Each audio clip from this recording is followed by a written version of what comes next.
Calculated lies, shocking truth, cheating stories exposed. If this story moved you, don't forget to like, drop a comment, and subscribe to Viora for more unforgettable stories that speak to the heart. I didn't mean to find the truth. I was just looking for a reason to keep loving her. But what I saw at 2:17 a.m. on her phone, it broke everything I thought we had. My name's Ethan Carter. I'm 38, a stay-at-home dad, and until 6 months ago, I thought I had the kind of marriage people write songs about. My wife, Laura, 36, was my high school sweetheart. We met at a football game in our small Ohio town, her cheerleader pom-poms catching the stadium lights, my awkward teenage self fumbling to ask her out. She said yes, and that was it. My heart was hers. Fast forward 15 years, we had a son, Noah, who's 10 now, and a life that looked perfect on the outside. A cozy 3-bedroom house in a gated community, a white picket fence, and Laura's rising career as a marketing director for a mid-sized firm. Me? I traded my accounting job to raise Noah, manage the house, and be the rock Laura said she needed. I wasn't rich, but we were comfortable, think upper middle class, not private jet money. Our net worth hovered around $1 million thanks to smart savings and Laura's promotions. I used to believe in loyalty. This is my cheating wife story, and trust me, I never thought I'd be telling it. If you've ever read those cheating stories on Reddit, you know the signs. But living them? It's like waking up in a nightmare you can't escape. It started small. Laura used to kiss me goodnight, her lips soft against mine, whispering, "You're my everything, Ethan." But over the last year, those kisses turned into quick pecks, then nothing. She'd come home late, her heels clicking on the hardwood, her eyes avoiding mine. "Work's crazy," she'd say, slipping into bed with her back to me. I'd lie there, staring at the ceiling, wondering when my wife became a stranger. The first twist hit 3 months ago. Noah's school had a parent-teacher conference, and Laura promised to be there. I'd planned a rare night out for us afterward, dinner at her favorite Italian place, maybe a walk by the lake. But she didn't show. I sat in the classroom, Noah's teacher giving me that pitying look as I checked my phone.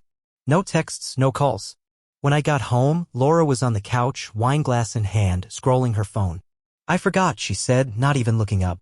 "Work ran late." I wanted to believe her. But her phone buzzed on the counter later that night, and I saw it, a notification from someone named Jay. Just a heart emoji. My stomach dropped. I didn't touch her phone. I'm not that guy. But that heart? It planted a seed of doubt that grew into this infidelity story time. Laura started changing. She'd mock me in front of her friends, calling me Mr. Mom, with a laugh that cut deeper than it should. "Ethan's so good at folding laundry," she'd say, her tone dripping with sarcasm. Her friends would chuckle and I'd force a smile, but inside I was crumbling. She'd compare me to her colleagues' husbands, guys with corner offices, guys who didn't wipe peanut butter off a kid's face for a living. "Mark's husband just got a Tesla," she'd say. "What do we have, Ethan?" "A minivan." I tried to talk to her. One night, after Noah was asleep, I poured us wine and sat her down. "Laura, what's going on? Are we okay?" She rolled her eyes. "You're so sensitive, Ethan." "I'm just stressed." "Stop making it about you." That was the moment I felt it, an emotional cheating story unfolding right in my own home. She wasn't just pulling away. She was pushing me out. The second twist came at a neighborhood barbecue. Laura was chatting with a guy I didn't know, her laugh louder than it had been in months. He was tall, polished, with a watch that probably cost more than our car. I walked over, introduced myself. "Ethan, Laura's husband," I said, extending my hand. He shook it, his grip firm. "James," he said.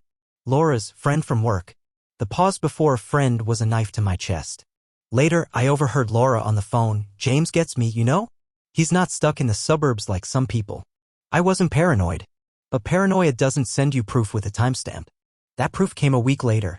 Laura left her laptop open on the kitchen table, logged into her work email. I wasn't snooping, I was just closing it to clear space for Noah's homework. But an email popped up, not from her boss, but from James. Subject: last night. My hands shook as I clicked. "You were incredible," it read. "Can't stop thinking about you. Same time tomorrow." Attached was a photo, a selfie of them at a bar, her lips on his cheek. This wasn't just a cheating wife story. This was my life unraveling in pixels. I didn't confront her. Not yet. I printed the email, tucked it in my desk, and waited. I needed more than a hunch to face the woman I'd loved for half my life. The third twist was the dinner. Laura announced it casually one morning. "James is coming over for dinner Friday. You like him, Ethan. He's sophisticated." She didn't ask. She told. My blood boiled, but I nodded. "Sure," I said, my voice steady. Inside, I was screaming. This was her move, inviting her affair to our table, rubbing it in my face. A classic wife affair exposed moment straight out of a Reddit cheating stories thread. Friday came. Noah was at a sleepover, thank God. James arrived in a tailored suit, a bottle of expensive wine in hand. Laura was all smiles, her dress hugging her curves, her makeup perfect. She hadn't dressed like that for me in years. Over dinner, she played the part of the perfect host, but every word was a jab. "Ethan's so good at keeping the house clean," she said, her eyes on James. "Isn't that right, honey?" James smirked. "Must be nice," he said, "having a guy who's got everything under control." I could have exploded.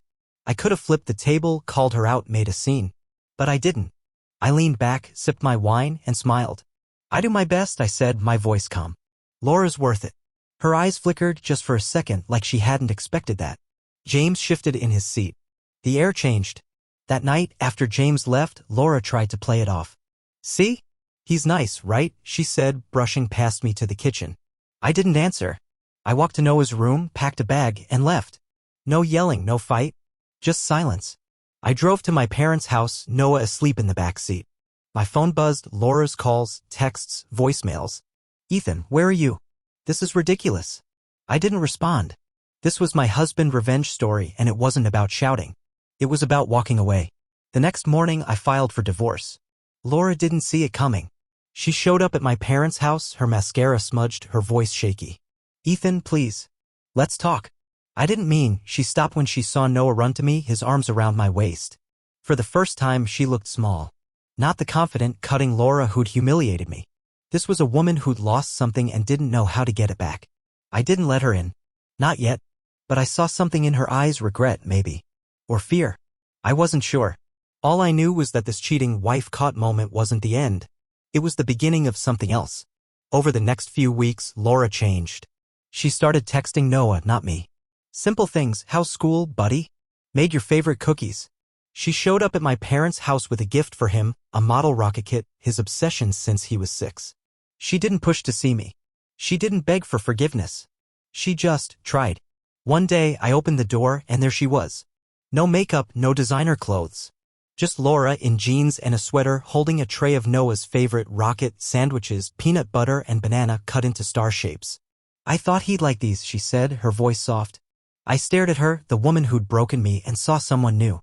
Someone who wasn't trying to win me back, just trying to be a mom. I let her in. Not for me. For Noah. This isn't one of those cheating wives stories where the husband gets revenge with a big showdown. It's messier than that. Laura's still here, showing up for Noah, learning to make those sandwiches, signing up for parenting classes. I see her effort, but I feel the scars. Our marriage is over, I know that. But Noah? He's our forever. I don't know what's next. But I know one thing: sometimes the loudest revenge is silence. The rain tapped against the window of my parents' guest room, where Noah slept soundly in the twin bed, his rocket-shaped nightlight casting stars across the ceiling. I sat on the edge of the mattress, my phone silent for the first time in days. Laura's texts had stopped, but her last message lingered in my mind. "I'm not giving up on him, Ethan. I'll prove it." I didn't know what to feel: anger, hope, or just exhaustion. This cheating wife story wasn't just about her betrayal anymore. It was about what came after the pieces shattered. The next morning, I took Noah to school. He clutched his model rocket kit, the one Laura gave him, his eyes bright with excitement. "Mom says she'll help me build it," he said, swinging his backpack. I forced a smile. "That's great, buddy." But inside, I was torn. Was Laura really changing? Or was this just another act in her toxic relationship story? I'd read enough Reddit cheating stories to know how these things played out. Promises made, promises broken. I wasn't ready to trust her, not after her affair with James had gutted me. That afternoon, I met with my lawyer, Sarah, at a coffee shop downtown. She slid a stack of papers across the table. "Divorce papers are ready," she said. "You sure about this?" I nodded, my jaw tight. "I need to move forward. For Noah." Sarah raised an eyebrow. "And for you, Ethan. Don't forget that." I signed the papers, my pen heavy, each stroke cutting away 15 years of my life. This wasn't just a divorce after cheating. It was me reclaiming the parts of myself Laura had chipped away. When I got back to my parents' house, Laura was there, sitting on the front porch. No makeup, no pretense, just her in a faded hoodie, holding a thermos of coffee. I didn't want to barge in, she said, standing. Can we talk? About Noah? Her voice was soft, not the sharp, commanding tone I'd grown used to. I hesitated, then nodded. We sat on the porch swing, the air thick with unspoken words. I know I hurt you, she started, staring at her hands. I don't expect you to forgive me. But Noah, he's my world, Ethan.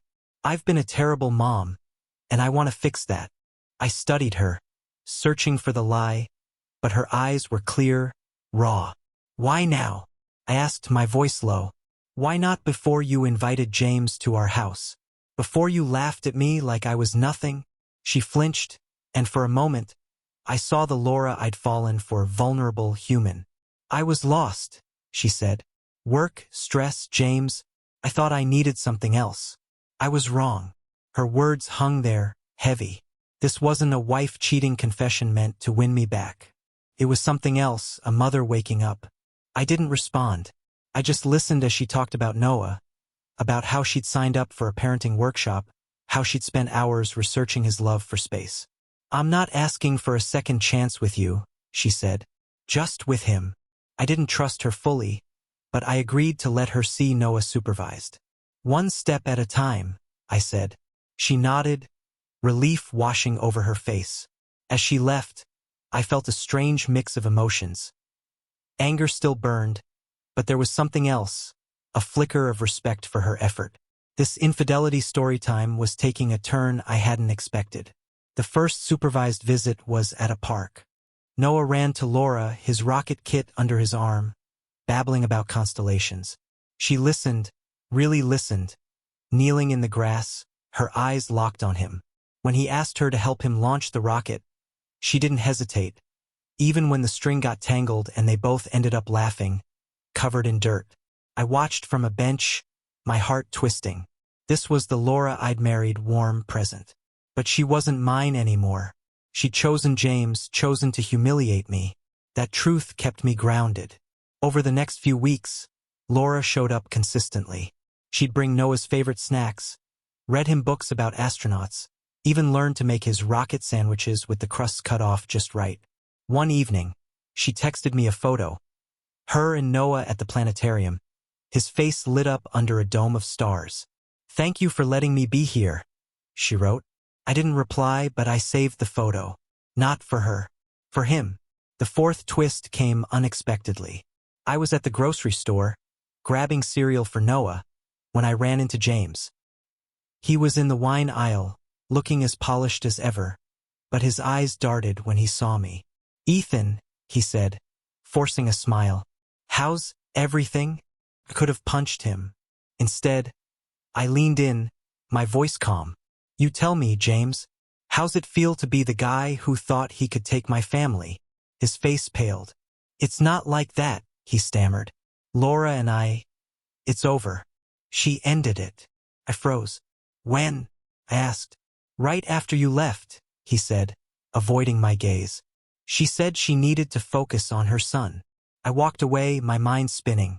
Laura hadn't mentioned this. Was it true? Or just another layer in her cheating wife-caught saga? I didn't confront her. I needed time to process, to separate my hurt from the truth. The fifth twist hit harder. Noah's school had a science fair, and he'd been working on a solar system model for weeks. Laura asked if she could come, and I agreed, thinking it'd be good for him. The gym was packed with parents, kids, and glitter-covered projects. Noah's model was a standout, planets spinning on wire orbits, a tiny LED sun glowing at the center. He beamed as Laura and I stood side by side, clapping when he won first place. For a moment, it felt like we were a family again. After, we took Noah for ice cream. He sat between us, chocolate dripping down his chin, talking about Mars. Laura caught my eye, and for the first time in months, she smiled.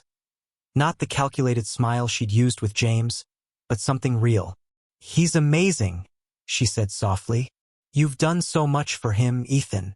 I nodded, my throat tight. We both have, I said, surprising myself. That night I couldn't sleep. The rain was back, heavier now, drumming against the roof. I kept replaying Laura's smile, Noah's laughter, The way she'd changed. Was this real? Could a woman who'd lived a wife betrayal confession turn into someone I could co-parent with?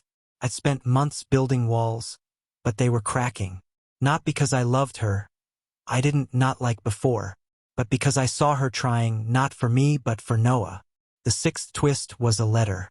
It arrived in my parents' mailbox, handwritten, no return address. I recognized Laura's handwriting immediately. My hands shook as I opened it, expecting another plea. Instead, it was something else. Ethan, it began. I know I don't deserve your trust. I broke us. But I need you to know I've ended things with James. Not for you but for me. I'm trying to be someone Noah can be proud of. I've enrolled in therapy, not just parenting classes. I'm learning to face what I did.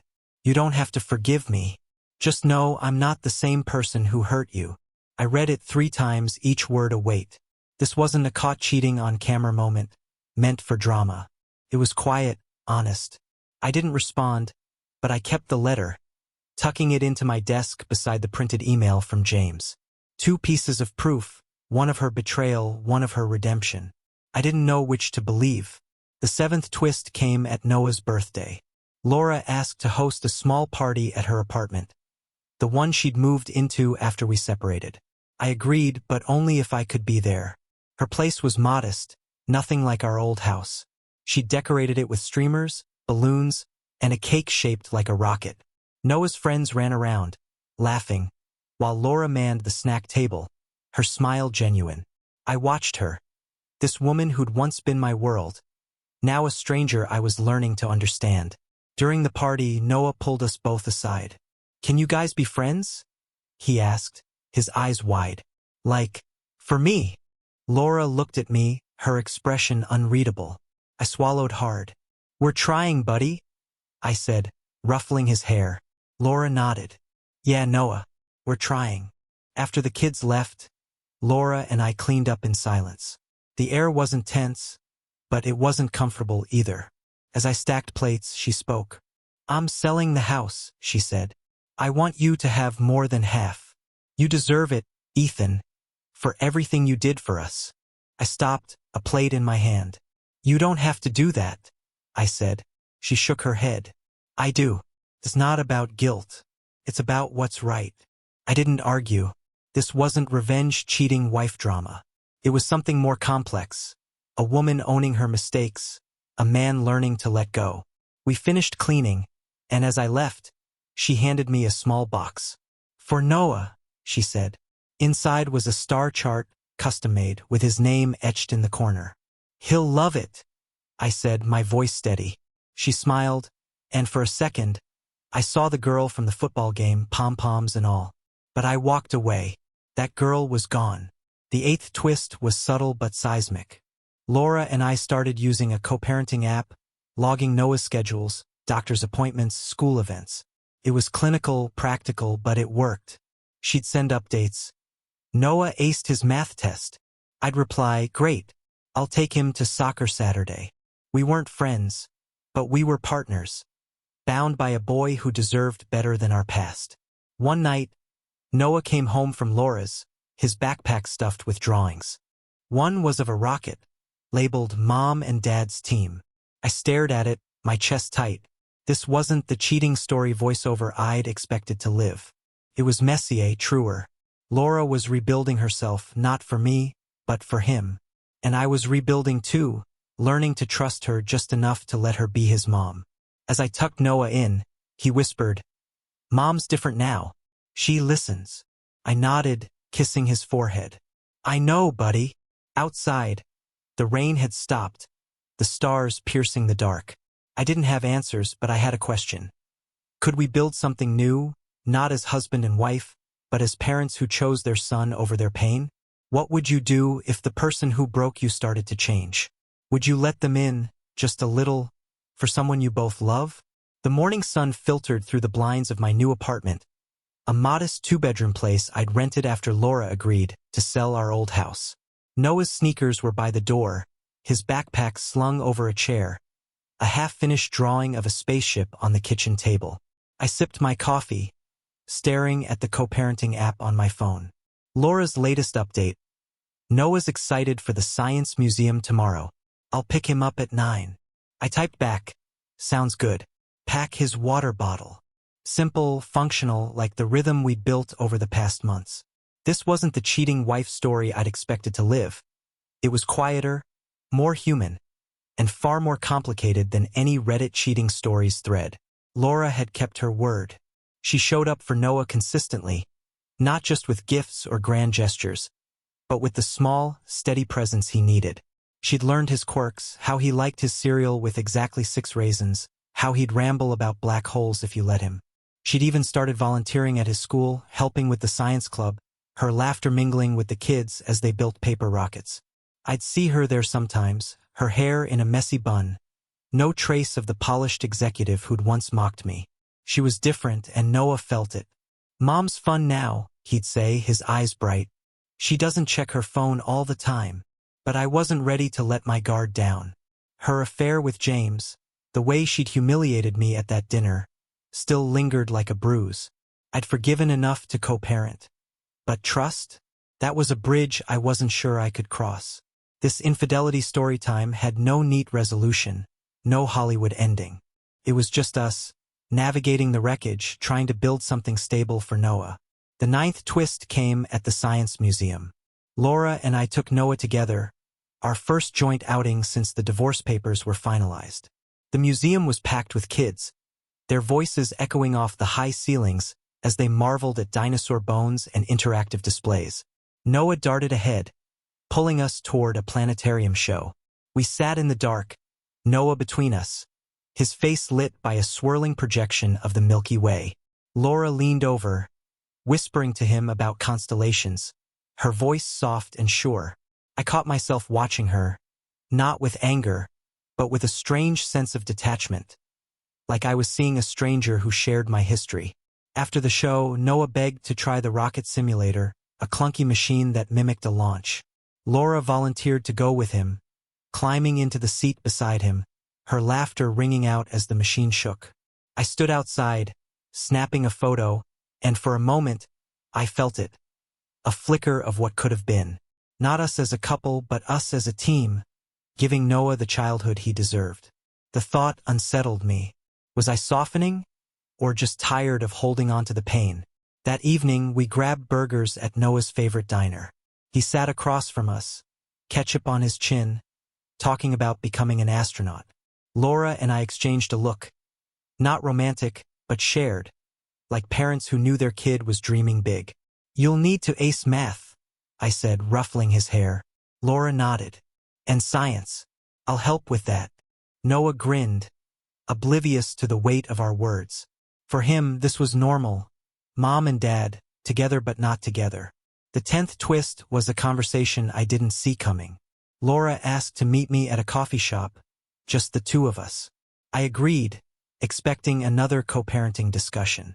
But when I arrived, she looked nervous, her hands wrapped around a mug, her eyes fixed on the table. "Ethan," she said, "I need to tell you something, not for forgiveness, but because you deserve to know." My stomach tightened. Was this another wife-cheating confession? Another secret about James? I braced myself, but what came next was different.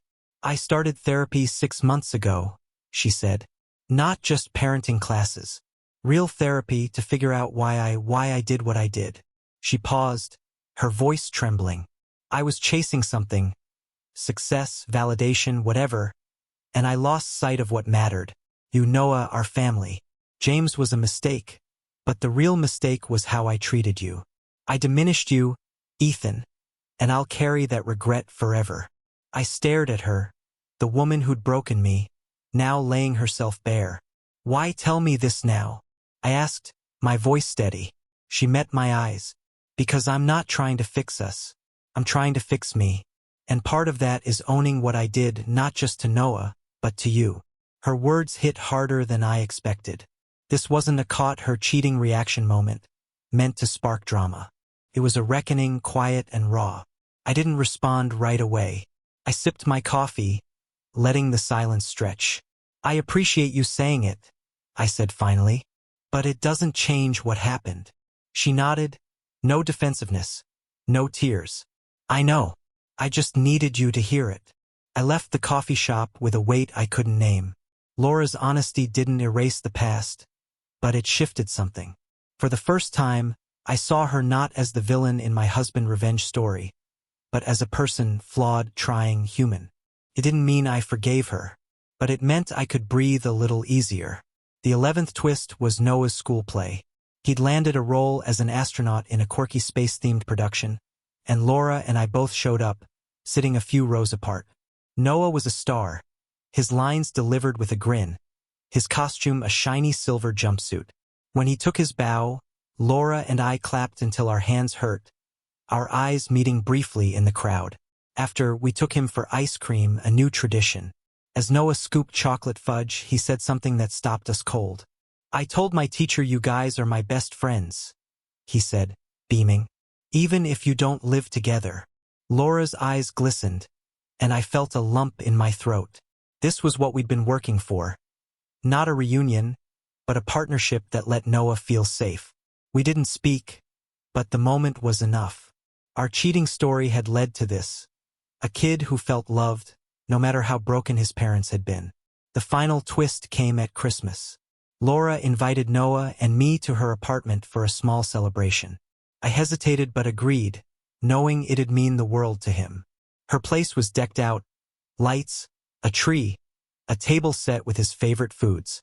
She'd even built a mini planetarium in Noah's room, with glow-in-the-dark stars and a projector that cast galaxies on the ceiling. When Noah saw it, he gasped, running to hug her. "You're the best, Mom," he said, and Laura's face lit up. No trace of the woman who'd once prioritized work over family. We exchanged gifts, nothing extravagant. Noah gave us each a drawing, him, Laura, and me, floating in space, tethered by a rope. "So we don't drift apart," he said. I looked at Laura, her eyes soft, and I knew we were thinking the same thing. We'd never be a couple again, but we'd always be his parents. As the night wound down, Laura and I stood in her kitchen, washing dishes while Noah played with his new telescope. The silence was comfortable, a far cry from the tension of months ago.